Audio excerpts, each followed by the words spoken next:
The Uganda we want.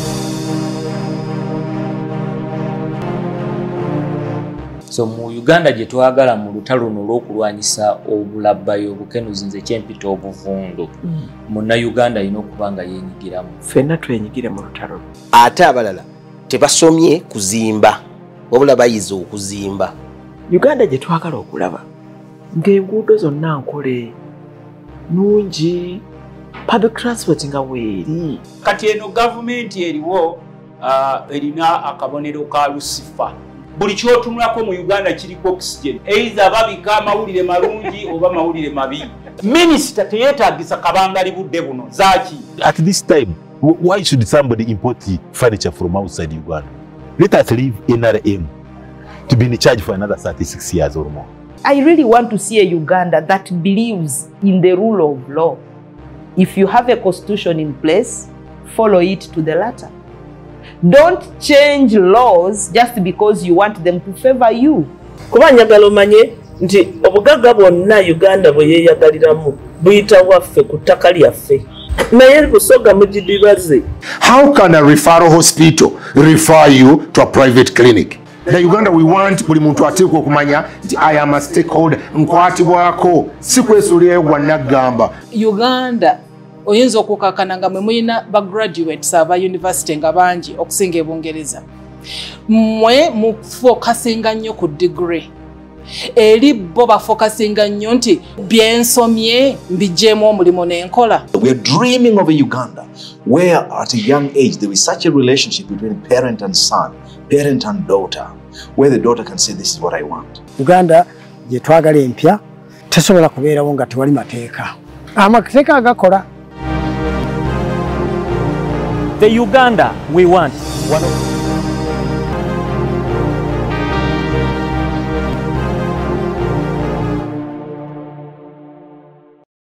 Welcome to the program, The Uganda We Want. My name is Robert Mlanzi. Thank you so much for viewing us and watching us on Dream TV. This is episode 2 with Madame Flavia Namakula, born of Luwero, Uganda, Munna Uganda. She's a lady, she's a professional lady golfer in our country here, and she's sharing with us her perspective on the kind of Uganda she envisions when it comes to golf. So I want us to hear from her again in this second episode as she shares out her views. So join me and we welcome Madame Flavia Namakula. Yes, Madame Flavia, Coach Flavia, could you please again greet our viewers? Thank you so much, Robert. Our viewers, I greet you all. Welcome to the show. Yeah, katuyige ku muzannyo gwe bayita golf. Abantu abasinga gwe balowooza nti nno muzibu nti oba tebasobola kuguzannya. Naye Uganda empya gye twagala, Uganda empya gye twetaaga. Abazadde twagala mutuleetera abaana, twagala muleeta abaana abato. Kuba gye tulaga n'omuzannyo guno gukula, right? Here in Uganda, it has not been growing, right? But we want it to grow, yeah? Twagala nti n'abantu abalowooza nti no, they cannot afford to play the game, abalowooza nti tebasobola kuzannya muzannyo guno, but nabo basobola okujja baleete abaana tubakwateko. Tomanya, you never know where the child is going to go or where the child is going to be. So the Uganda we want, mostly golf, because the other games, I know football is out there, basketball, netball, but golf is not there. So twagala, we want to get out there. When we have programs here, I urge all the parents to bring their kids. So chichi ekibadde kiguganye ekibadde kiganye golf okukula. What are some of the hindrances? Ekiba kiganye golf okula era kyenjogerako nti abantu balowooza nti muzannyo gwa bagagga, right? Abantu balowooza nti muzannyo gwa the game of golf is for the rich, the elite people, right? But that's not the case, because we have the boys or the girls who are representing us on the whatever on the national team who are going there, who are going out there to play. These are young boys, these are young girls, right? And they are not rich. They don't come from rich families, right? Tebava mu family engagga, right? Wesanga nti n'abamu tebalina nawadde muntu amanyi golf wanene gwe bamanyi, right? But they come out and play the game. They get people who support them, and they move on like that. Yeah. Some of them get scholarships to go to America. Abamu bafuna scholarships ne bagenda mu America okuzannya omuzannyo guno ogwa golf, right? So Uganda gye twagala n'abazadde bennyini balina okufaayo ku baana. Yeah. Okay, so okukyusa endowooza kuba tuli kulwanyisa kati mindset, you know, ya golf abantu gye balina. So ogamba nti kitandike n'omuzadde bw'abanga olina omwana wo nga omulaba talent mweri, leeta omwana wo omuyingize mu golf atandika okuzanya golf. Golooza ekyo kyekimu ku bye tulina okukola. Is there anything else that we can do to change that mindset? Because this is one of the key challenges. Kyendowooza nti ebyo tulina okusinga kukola because wano we tuli ku Uganda Golf Club, right? Naye nga mu Uganda tulina ebisaawe ebirala ebya golf. We have so many golf courses all over Uganda, right? So parents shouldn't fear, and the other clubs are cheaper than here at Uganda Golf Club, yeah? So they should use that chance, right, to go and show their talent, because we have tournaments all over in all these clubs, right? So when the union, we have the Uganda Golf Union and we have the Uganda Ladies Golf Union, once they see that talent there, they pick them up, they bring them. Right? Oh, so they can only pick them nga balabiseko. Tebasobola ba picking nga tebabalaba. I mean, how are you going to get someone who is, But all we need to do, get out there, go to schools, and see that the game develops. Yeah? Kyetuyinza okulaba nti n'abazadde bajja kugamba nti, oh, guno omuzannyo nagwo gye guli. I mean, it's, So, abazadde nga tubatadde ku bbali. Now, kati eggwanga lyaffe ddyo likole ki? Eggwanga ekyo kyo nja kukyogerako mu nsonga nti I mean, when we get to the challenges, right, we face, right? When we talk about sponsorship, right? Because all sports, let's go straight to the challenges, right? And then we see how the challenges that we get. I mean, getting sponsorship, right? And it starts from the union. I mean, even them, when they have tournaments out there, they look for sponsorship, but it's hard to get sponsorship, right? And when it gets to an individual, it's really hard. When you reach out okufuna company, let's say company, because if you have a company, it would be much easier, right, than going to the individuals, right, to solicit that money. Right? I've been going out to people, but it's really hard. You get so many negative, I mean, talks, but negative. Are you talking about golf? What is golf? No. They know. I say in golfers, our golfers, right? It's not easy when you have to go in people to look for money, right? But if we have these companies coming out, the government supporting, the Ministry of Education and Sports, I mean, supporting, right? We are going to develop the game, right? And all sports, right? Yeah. Because when you look at sports is something that really controls so many things in the country, right? Talk of crime, right? I think it controls when so many people come out, I mean, play different games or sports, and I think it will really reduce the crime. Because people have something to do. Have something to do. They are occupied. They are not redundant. So I think the government needs to come out and support all sports. Not only golf. Ebitumala bitwine ebya golf oba tubine ebitumala. Really? Mwaba golf. Tulira nnyo bali aba football nga bakayana tebalina bisa. Tulina though abantu abasinga bali by encroaching on our land, and we also call upon the government to protect us. Etakadyo lya government oba lya golf. Yaba members be bali egulira. Okay. So mulimu abaliyingirira. I think you're saying something here. Ogamba nti government okay eveeyo Minister of Education golowooza singa Minister of Education egamba nti kati golf ali compulsory oba kale tumuteekeyo ku masomero nga these other sports activities that are being done at schools. Do you think that gives us the Uganda we want? It will, definitely. Ebetuwadde Uganda gye twagala, right? Because twetaaga golf ono ate kinakugambye nti n'omuzannyo guno nti abaana bafuna scholarships bagenda ebweru ne basoma, right? Omuzadde ojja kwesanga nti omwana we agenze mu America okusoma, right? Naye nga ki ekimututte golf yamututte. Okitegeera.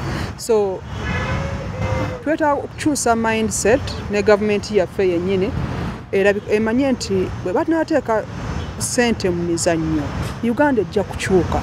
Bwe banaateeka sente mu mizannyo Uganda ejja kukyuka. Uganda ejja kukyuka. Okay. It's another source of income. People don't think. How is it a source of income, like for golf? For our kids study golf. How do you think golf can be or is a source of income? I think it brings in revenue to the country, isn't it? I think it does, because there are so many things. It's not it's not about the game, but we have restaurants, we have bars, we have, the course itself pays taxes. Yeah. So I think it's a what brings in income.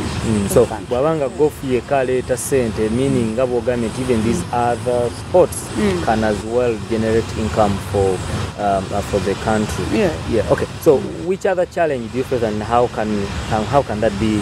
The main challenge we face is sponsorship.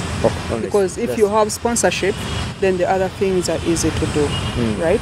Let's say workout, you have travels, like a pro. I mean, when you're pro, there are so many tournaments to play out there, right? And what you need sponsorship, because you need an air ticket, you need accommodation. Yeah, we need sponsorship. Our problem is sponsorship. Yes. Those unions zo ziyambyeko because you are coach, and boloza union nazo ziyambyeko kulabanga omuzannyo guno. Union eyambye nnyo, right?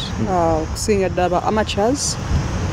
Kuba buli tournaments ze balina union efaayo okulaba nti eteekamu ssente abaana bano ne batravelinga ne bakola ki ne bagenda okuzannya. Recently twalina the Africa Junior Challenge Trophy, championship, Egypt. That was in March. We went with the juniors. That is the age of, normally we take 12 to 18, right? That's the age we take, right? And I'll tell you, the kids we take, I mean, these kids come from poor families, right?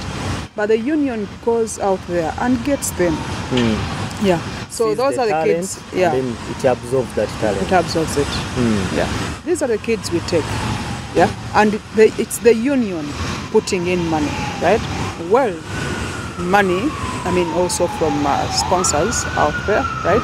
But the union works hard to see that every tournament they go to play. Okay. Every tournament that is there for the amateurs, they take them to go and play.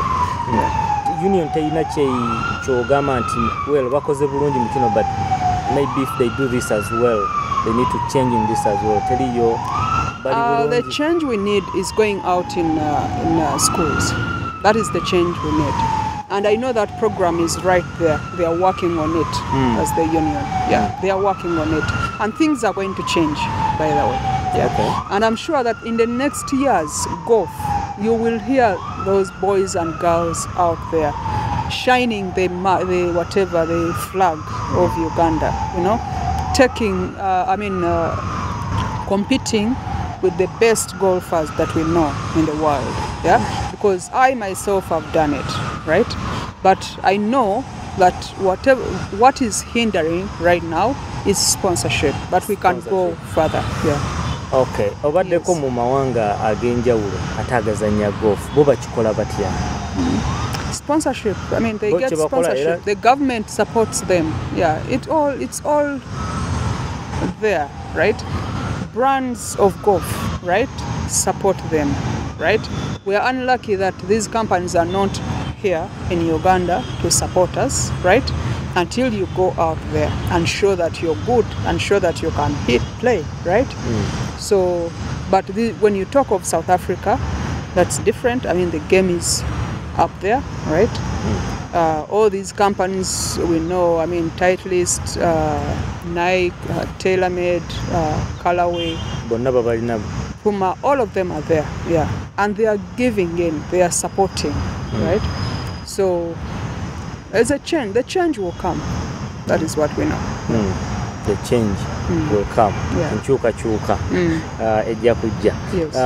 Well, yeah. So, why you get the emizannyo ekubisaawe noga nti we have enough, you know, wetuzanyira golf wamala. Then how about the coaching? Now let's go technical now. Ate technical aspect here naddala mu golf yonga yo, what do you think needs to be done okubanga we have enough coaches and something like that? What needs to be done? Wanchuka era kati buli course gye tuyina mu Uganda einako pro. Okay. Right? We have no at least professional golfer. Professional golfer. Yes. But professionals, be bantu abasomesa golf. Right? Be basomesa abo bonna abajoininga okuzanya golf. Yeah. So buli club zetuyina mu Uganda, twogera Entebbe, twogera Serena, twogera Lugazi, tugamba Tororo, Mbale, Arua, right? Fort Portal, Masindi, yeah. That is Chinyara in Masindi, Chihihi, Kabale. Eyo na yonna zonna ziliko ba professionals abasomesa. Yeah. So we are not doing bad.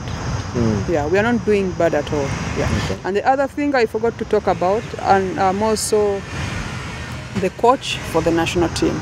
Yeah, I work with the union. Yeah, but then eyongenda kujjayo ku national team nayo otubulire nga bigenda maaso ne mwagala okuraisinga flag. But njagadde okumanya nti technically oboga nti buli course kuliko coach pro. Omuye kamala oba babanga. Era kyamugambye nti bw'aba taliiko omu kuliko babiri, basatu, bana. Baba mala. Yes, baba. Tuze twetaaga bangi basome bino bya kutendeka golf. Baba mala. Yeah. Abo babeera kibeera sorted ndabanga babaliddemu ensawo. Kati tunaaba n'abangi, then how will you nti abana nga bangi. Like Uganda Golf Club here, there are so many professionals here at Uganda Golf Club. Like bomala kati okuzanya golf omuvaako ku myaka emeka oba tewaliiwo? Golf taliiko myaka. Kyekirungi kya golf ekimuliko nti taliiko myaka. Ne President Museveni kati wali asobola okujja n'atandika n'azanya golf. Nedda naawe coach. Ndozo mulabo omugaso ogumuliko talinga nti gino emizannyo emirala, right? Oyina 4 hours, right? 4 hours or 4.5 okuzannya, right? Oba otambula butambuzi. Okimanyi tekitegeeza ku bulamu bwo. Just ng'otambula butambuzi. Ng'otambula n'ogenda n'okuba akapiirako n'otambula ku bantu abagenderedde ku myaka. Golf ono abayamba nnyo mu bulamu bwabwe. Ate sina bokka, naffe abavubuka. Atuyamba nnyo ku bulamu. Kubanga okutambula oba you exercising, right? Yeah. So ne bwe mbanga saagala kuzannya golf oyo wa pro, nsobola okujja n'engamba nze njagala kubanga nzannyamu buzannyi nga si byako. Yes, ba amateurs we bali. N'abantu ate tudde mu katemba. Yes. Oba osobola. Ekyo nakyo kisoboka. Kisoboka nakyo. So abakadde mu Uganda gye twagala bannaaye owokuliridde emyaka gyo 6, 5 toyina byokola. Golf genda mu golf. Just okutambulamu essaawa 4, you know, olunaku oba 8 hours in a week or 12 hours. Most people retire and they have nothing to do and they have money. I think what they should choose is golf. Yeah. According to you, think it will add more to their health, their life. Yeah. Okay. Akadde kadduse national team eno yo ngate tujiwulira. National team ewulikika. ewulikika lwakuba nti kyenkugambye nti abantu tebafaayo kasita tukwatagana ku golf omuntu agamba biki bino sibitegeera nomuzannyo sigutegeera kitegeera naye nga national team gyeri nnyo emyaka egiyise emabega baadde bakola bulungi nnyo nga bawangula Victoria Cup nga bawangula tulina championships Victoria Cup ya East Africa yes yekitegeka so meaning tukiika amawanga nga Kenya Rwanda bonna ne babeera championships ez'enjawulo mu clubs endala ne bwe tubanga tulina opens ez'ensi endala nga bw'owulira Uganda Open abaana bano bagenda union yabasupportinga ne bakola ki ne bagenda ne bazannya yes so far team eriko bameka kati national team obeerako n'abazannyi bangi tuyinza okugamba nti because tuyinza okugamba nti bali 10 right bali 12 because it depends challenges ne how to overcome those challenges in the national team n'okuba nti kati nayefuuka brand nga tulira Uganda Queens Crested Cranes nawe tutandika okulira Uganda tugiyita tutyaye team yaffe ya golf linnya Uganda team golf team yeah it's a union ekoze nnyo nga bwe nkugambye nti mu kutwala abaana bano okuzannya championships zonna ze tubeera nazo era nga baperforminga bulungi right naye nga bwe nkugambye nti olw'okuba abantu omuzannyo guno tebaguteekako nnyo sira right they don't put in time to understand the game so they don't know right even if these guys win out there right recently I won in Ivory Coast I had gone there for a tournament in May right I won my first tournament as a professional right yes it was all in the papers right but like I told you people don't understand the game so bogamba nti teguwulikika olw'okuba nti abantu tebafuddeeyo kumanya golf kyeki gw'omuzannyo gyeguli era weeguli era gugenda mu maaso naye issue ya bantu butafaayo yes bantu tebafaayo oba ne bano abagulimu nabo tebafaayo bafaayo because coverage is there whenever these people win they're in the papers on TV and all that right abantu tebakyalaba TV surprising abantu tebakyagula n'amawulire I don't know whether it's poverty or what tebakyagula mawulire and that's the problem we don't want to know what's happening in the country right what people want is just to make noise but not wanting to know what's happening in the country yes that's a big problem then so on the national team is there any challenge that you think that you have and maybe a alternative solution to that to what to any challenge that you face as a national team on the national team because I'm not on the national team I'm a pro right but I'm the coach of the national team I'll say I've not had any challenges since I started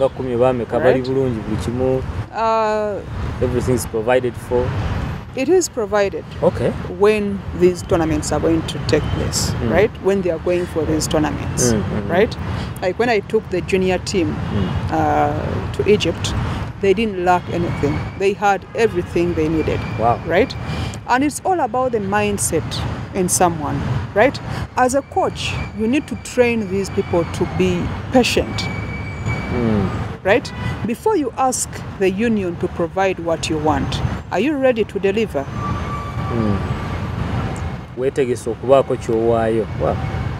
are you ready to deliver right so most people I mean the mindset is all about money right but it's not that right you train do what you can do then the union will also do its own part right but when you put pressure that is the discipline I'm talking about in the young ones right they think that they know that the union should beg them to come and play right not knowing that for them to be on the national team, right, to play for your country, it's a privilege. Yeah. Not all of them have that chance. Okubeera ku national team, actually, you're making something. Those are never no benyini abajoining, may it be golf, may it be netball or football, or athletics. By no kitegeera nti they are representing the country. They are representing the country. 48 or 40 whatever million people. When I used to play for my country, when I was on the national team, carrying my flag, right, knowing that I'm going to play for my country, that alone was satisfying for me, right? So that is the mindset these people should have, or these young golfers on the national team should have. Bano bonna boogera nti mwagala ensi yammwe mukole kigwe eyiyo gitandikiddawo. Yes, what are you that means nti nejova ewaka eyo hate already weeri ku bantu boyina waka, okay, but siblings, right, eyo hate ogibateekamu nti our countries what bad, which is not good. Yes. Okay. Do you have scouts about union ye liba ne ba scouts abagamba onalabika mulungi nono muntu atulaba scouts mu these we see them in the tournaments that we do. The tournaments they play in different clubs. Okay. Yes. I'm looking at, because ngezako comparing. And then the other thing they do, the union puts up the announcement, right, a notice, whenever we have the qualifiers. Let's say every year there are qualifiers for the national team, those who want to join the national team, and they put a target for them, right? If they say this is the limit we want, or this is the whatever, these are the scores we want for you to qualify to be on the national team, they come out, they play, they qualify. So that's how we get the people who represent us. Okay. Mbadde ngenda buuza ekyaba men, but when I get a man, a male golfer, nja bimubuuza yine kati njagadde okumanya bwe mbanga nze saagala kujja ku course, sobola kwekolera course ewange nembanga tuzanyiramu awo, have my money, have a big compound. Can't I That's not enough. You have to come out and meet other people, play. You know, it's not different. The other thing I want to talk about, they are the girls. We need girls. Yeah? The boys we have, but the girls we don't have them. Balirudda. Where do you think they are? That's the other things we need to work. We need to work on. Yeah, as the union, as clubs. Yeah, we need to bring out the girl child, right? Because I think they suffer more out there than the boys do, right? So we need to work and see that we bring the girls more as well in the game. Yeah.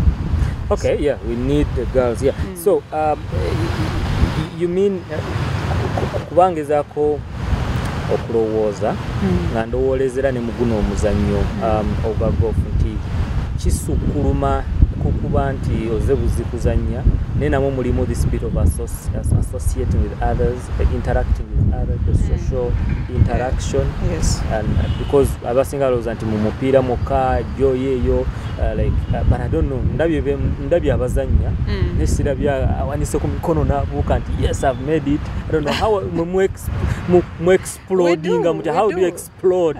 We do. Kwa muzannyo gwa golf, until you get somewhere, right? Until you get on the green or do a long part and it goes in, you celebrate. We do celebrate. Yes, we do. It's not only golf. It's not only football, the other sports, netball and all that. But golf as well, we celebrate. Enemu aba golf mulina abawagizi batono. Like, can people come and camp? Tuze kulaba Flavia. Uganda Open, when we have the Uganda Open, people come out and support. Yeah, there are people who come. Yeah. And I'm glad that some people actually, who have people who don't play golf, they bring them along with them to see the game. And that's how many people, most of the golfers you see here, that's how they've started playing golf. Okay. Yeah, from people who have been playing golf. Yeah. Okay. Yeah. Well, tuyanziza akadde kootuwadde nzikiriza nti I want to see another Namakula Flavia, let's say in 2 years or 3 years to come, who will be better than me, right? Yeah. And you think that can be done, of course, when the Minister of Education comes out? Yes. Kakati masomero gano gonna ageno kati nze nasomera Kasaka Secondary School, essomero lina ettaka ddene sobola okubaako bino bateekawo course ya golf aga nti benga muzanyisa ogolowooza nti kinakyo Ministry of Education okubanga ekikolako. Then you said as well that the government, the Uganda you want to see is where the government also supports more. Yes. They have been supporting, but not much. Not much. NCS, I National think. Council of Sports, National Council of Sports. Okay, your concluding remarks, and then we sign out. To the viewers, thank you so much. We've talked a lot about the game. Yeah, I hope that you pick anything from that, right? But I urge all parents, the sponsors, right? Parents to bring their kids, right, to start playing golf, right, and also ask, request the sponsors, right, request the government to come out and support us. Yeah, yes.